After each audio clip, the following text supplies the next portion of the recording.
Looked like the bullets came down from heaven. You're the one until I can get there. He's one shot. So, oh yeah. Oh yeah.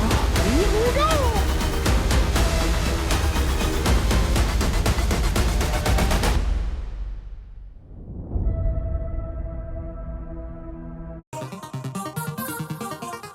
Here we go.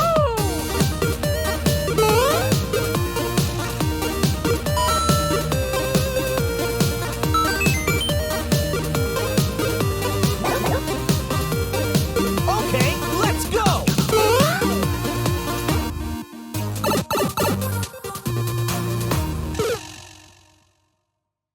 And welcome everyone to the 1UP XP show. This week, we dive back into Fortnite. Yeah, we can never leave Fortnite. And to be honest with you, I don't think I ever would.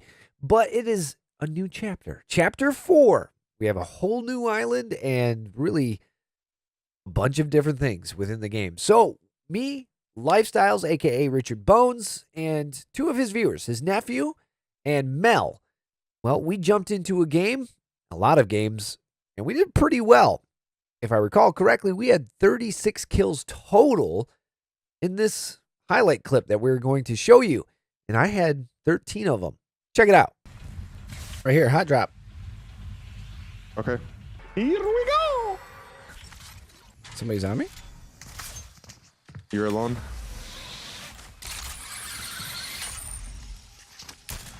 You're alone until I can get there. He did. Nice. Sorry, dude. Couldn't make it up the hill. I made it. I'm coming. Hobby.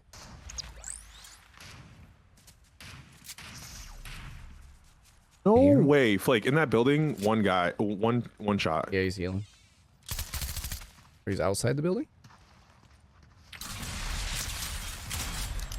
Wait. I'll help him. Hello? Hello? What? Hello? Hello? Wait. Oh, there he is. What's this guy doing?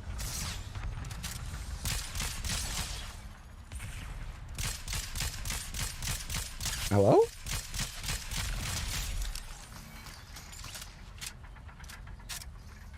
Dead. Oh, behind you? Yeah, he's going up the zip. He's one shot. Got him.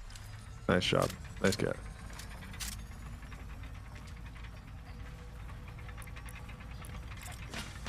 Really did try to push me like that. Wow. Gold stuff. Got gold AR. Nice. Like it. Someone's shooting at me. Yeah, I see him. The bot. There's a few of them. You got that? Flake, I got a hammer for you if you want it.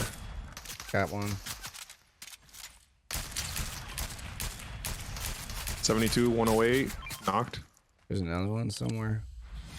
He's swimming. Flake, do you want this hammer? No. Okay. There's two more behind the house. Okay.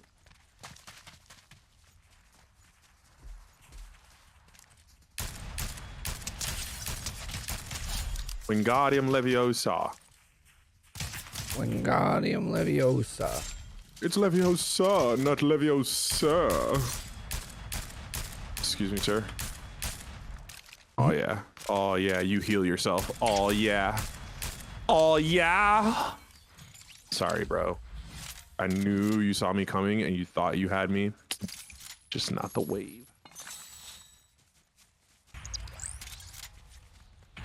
Another one right here. Yeah. Mark him. Oh, okay. Bro, where were you lasering him from? You look like you're shooting from the sky. I'm behind you. Oh. Looked like the bullets came down from heaven. Jesus. They were. Shooting 259. And the gas station is just crazy shooting. Under the bridge. Under? Okay. Yeah. He just killed an animal. Oh, it's a bot then. I missed all my shots. Oh my god. Oh, hello? Swear to God, those bullets you guys shoot behind me. Tactical armor ready. Oh, combat shotgun or tactical blue assault rifle. You guys want them? Wait, what? Yeah, it was in my thing. I'll use. Wait, what is this tactical one? That's the old one. Remember? It has a red sight though. Yeah. It's so weird. It's the old red dot. Those breaks in like time or whatever. Oh. Okay.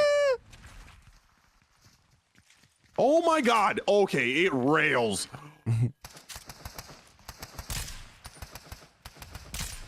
Oh my God, this thing shreds. He's not gonna be happy. I'm sorry. Oh yeah, this thing. Oh my God. Yeah, they all did. This thing shreds. Guys across the water over here. Yeah, I hear it. Oh, whoa. Knocked Oh one. my God. Bro, I'm telling you, this thing shreds.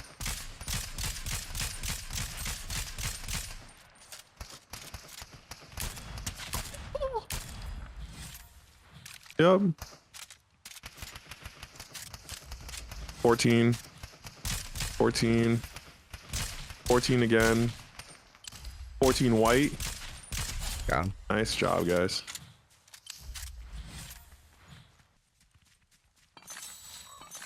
Is it Froggy? I'm getting up the zone. Yep. I mean, you're out.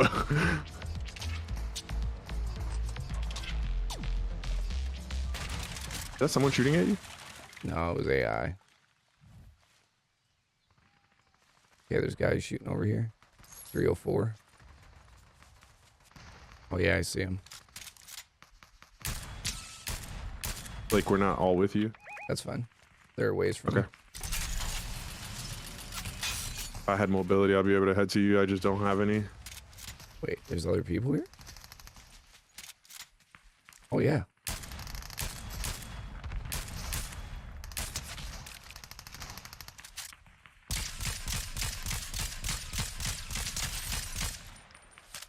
Two down over here.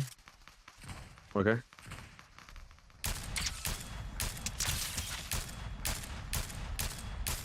Down one. We have 25 kills. Technically, we can go crazy and get a high number.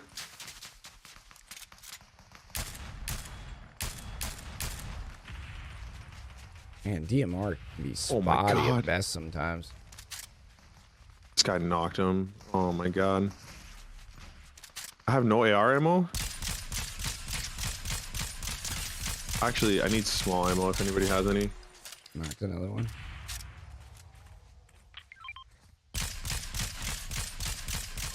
Thanks, love.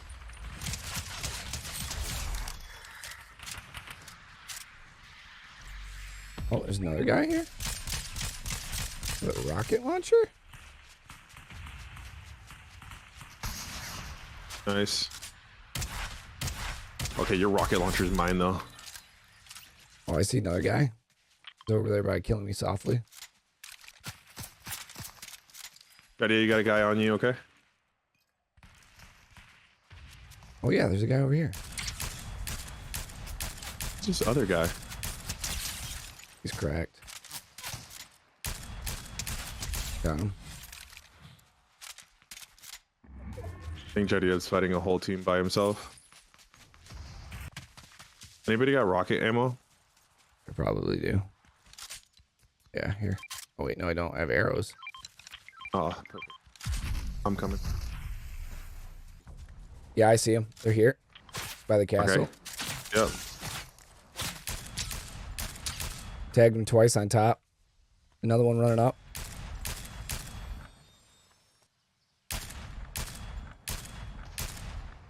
The heck? Like a couch just went flying off there. Yeah, he's up top. Oh. There's stairs on the other side. He just came down. Marked him. 115 on him. Knocked one. There was another one up top. Yep, Mel's on one of them. There we go. Yep. Good job, Mel. Easy dubs. Yeah, this chapter feels really good, and we'll be diving more into Fortnite as the season continues on. But thank you again to Lifestyles, his nephew, and also Mel, his viewer. She, I believe, is from across the pond, from England. So very cool. A lot of good games that we had that night, and we had 4 wins, and a lot of them were back-to-back. So super cool, super fun. Can't wait to dive into that more. But coming up next on the 1UpXP show, we sit down with Dr. Matthew Thompson. He actually teaches a class at the University of Michigan about video game music. We'll dive into that coming up right after the break. And welcome everyone to another 1UpXP show podcast / interview, whatever you want to call these things. But it's always great because we get to share some awesome guests that have some amazing insight, whether it's something you might know in video games or something that you might not quite think of when it comes to video games. And today I have the distinct pleasure of talking to someone that has to do with video game music. Dr. Matthew Thompson, who is a clinical assistant professor of music at the University of Michigan. Dr. Matthew Thompson, welcome, brother. Thank you so much for being here. We're going to talk to you about video games and music. I mean, they go hand in hand. We know it. We know it's broken the pop culture window several times, if you will, because as soon as you hear the do-do-do-do-do-do-do, like, you know where it comes from. But whether it's 8-bit or a full-on orchestra, there are moments in video games where music is just needed, and it fits so well. So thank you, Matthew, for being here. Appreciate it, brother. It's a pleasure. Thank you for having me. So you got your doctorate in music? I'm assuming just straight up music? Collaborative piano. Collaborative piano. So what kind of brought you to the video game side of things when it came to music? So I always had an interest, but it's like there's this almost, I don't know how to describe it other than coming out with gaming. Right. Like, you don't know that your coworker at the next cubicle is a gamer. Right, you know. So for instance, when I made up this class, my video game music class, I was talking to the registrar about it, and she said, "Oh, I love Witcher. I played Witcher 3 for 4 hours or whatever." And I'm like, "You play Witcher 3? I would have no idea this lady." But so I finished, I always had this interest. I finished my doctorate, and I had played video game music on the piano since I was a kid. I'd hear it in the games and then go over and do it. And I just always am looking at things and trying to figure out, how can I use this as a teaching tool? Mm-hmm. And so one of the deans called me one time and said, "You're good at doing things, good at making up courses that are of broad appeal. Is there something you can do that would attract a lot of our students and non-music students even?" And so I said something I should have said because of my doctorate, and then hung the phone up, called back 30 seconds later and said, "I really wish I'd said video game music. That's what I want to do." And so I started my class. We were just chatting before the beginning here about how much growth there's been in the field. Right. When I started the class, there were about 4 publications about video game audio. Mm-hmm. And now Yeah, it's all over. you would not believe it. It's a tsunami wave of things. So I don't think of myself as that much better or greater. I just happen to be like the person to start down the path first. Obviously video game music's been around forever, but it's not something as a kid where it was like, yeah, not forever, but you know what I'm saying? Since, obviously the arcade 1970s days. or something. Yeah. But like when you look at Destiny, yes, Destiny's a good game. Bungie's a great creator, but Bungie has some of the best orchestral pieces of music in video games ever. I mean, you look at Halo, you look at Destiny, they brought in Paul McCartney to help and make some of the music. It was like, my goodness gracious. I love that you mentioned the Halo example. Marty O'Donnell and I are friends. I have made world premiere recordings of some of his classical things. I have a stack of songs on my piano I'm hoping to record in a few months too. But yeah, and you know what's so interesting? So you're talking about the beginning of Halo. Yeah. That Gregorian chant, right? Correct. So when you said video game music has been around forever, I kind of made a face actually. And the reason is because one of the things I love about teaching my course the history of game audio, if we want to talk about the history of Western music, you're talking Gregorian chants, you're talking 400 or 500 years back or further. That's hard to comprehend. But when I say, okay, we're really going to be talking about stuff from basically the 70s to present, that's 50-ish years. That's a manageable amount of history. People know people 50 years old. That feels much more manageable to me. So I love that example of the Gregorian chant there as the exact point to how old music can be, and that kind of stuff is incorporated into video games now. And we'll be right back with more on the 1UpXP show from Dr. Matthew Thompson from the University of Michigan right after this break. What is the goal of your video game music class? Like, so what are we trying to accomplish? If I signed up right now and I walk in your class tomorrow, what are we trying to accomplish? That class I think of as basically music appreciation class taught through the lens of video game music. Now, if it's a typical semester, and they typically are, there will be people in the class who don't play games and are taking it to see how a professor could possibly talk about video games for a whole semester, much less just the music. Right. And we have all the way on the other side of the spectrum, people who have already created, published games and are making sound, music, audio for them. And then there's me in the middle, and most people probably gravitate around that, which is I play for fun. I enjoy it. I don't really have a stake in the career, other than using it as a teaching tool. And wherever you are, I hope you learn more and grow. And I've had people go straight into the industry and work at EA or something like that after the class. And I've had people who just, write me a note and say, this was outside of my STEM education, and it was so nice to have something creative. All right, so we know this question. Obviously, you and I know this is important, but let's play devil's advocate. Is music in video games important? Yeah, and let me tell you why. I mean, and I'm thinking right this minute from a player standpoint, okay? Right. So music communicates all kinds of things to you. For instance, it communicates the era and setting. Is it medieval with these horns and trumpets and things, or is it, it communicates your gameplay pace.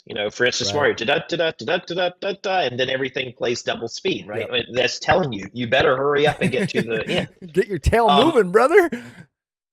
Game audio actually, so, and we're on this Zoom here right now, but, you can only see this much. But if this were a video game and something over here off screen I could hear it. Right. But I would not be able to see. But that would tell me you need to look, because you have a very limited range of what you can see, even in a virtual reality setting. You need to have things to direct you. So, the way it builds up, you're talking about all these games that I don't really play a lot, but I know, of course, for research purposes. But when you're headed toward the boss and like these different layers of the music come in, maybe it's the bass and then the drums and this stuff, and also it's a full orchestral thing, and you're facing the monster. It just feels like you have ramped up perfectly, if they've done it right, for that. So yeah, in terms of increasing immersion, which is number one, but is critical. But there's also all this communication that audio can give a player. But if a kid or young adult is interested in some field of music, including video game music, how do they pursue that? Yeah. So a few things come to mind here. So one is, I mean, you're right. This is a field where, as one of the early experts says, there are a lot of butts and not a lot of chairs. Right. And so it's definitely, let's just start there. There are a lot of people who are interested in this. There are people I know who are players you're talking about, let's play on the soundtrack. So for instance, this one person who actually graduated from U of M, now lives in Florida, Kristen, and she plays on like God of War, like everything you're hearing that's come out in the last year. Her Facebook is just like, oh, this came out. That's awesome.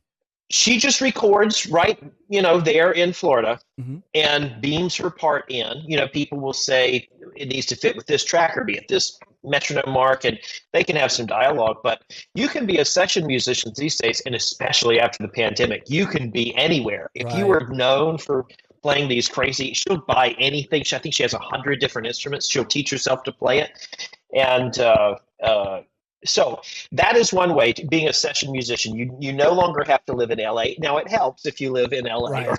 or being in the right area. So is it kind of But like then there's- freelancing, if you will? Yes, exactly. Okay. Exactly. Session players, we Right. would say. Then if you're wanting to actually make the music, you want to create it, it's almost a catch-22 because in order to be seriously considered as a creator, you have to have your sound and music in a working 3D interactive environment. Well, how do you get that? It's a catch-22. How do I get that? But what you would want to do, and I suggest to people, is like at U of M, we have game design class, and my class members can choose to pair up with them and actually leave in their portfolio if they'd like with their That's sound cool. and music in a working game, so that then you can say, I make this kind of media. It used to be enough to just have a website, put up some soundtracks that sounded cool, and people would maybe be interested if you pinged them at an industry event. But nowadays, you really need to show that you understand how the music works and how it's interactive in the ways that we've described. It's not quite linear.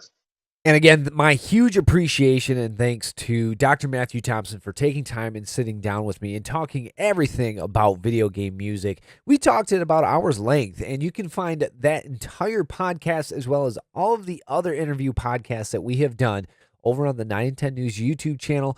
Just look for the entire video podcast there of our interview. And then also you can head to Spotify or SoundCloud if you want to hear it in its entirety. But coming up next, we have one last segment here on the 1UpXP Show. We'll be right back. Thank you, everyone, for tuning into this week's episode of the 1UpXP Show. Have a wonderful and Merry Christmas. Be good, stay safe, take care. See you next week.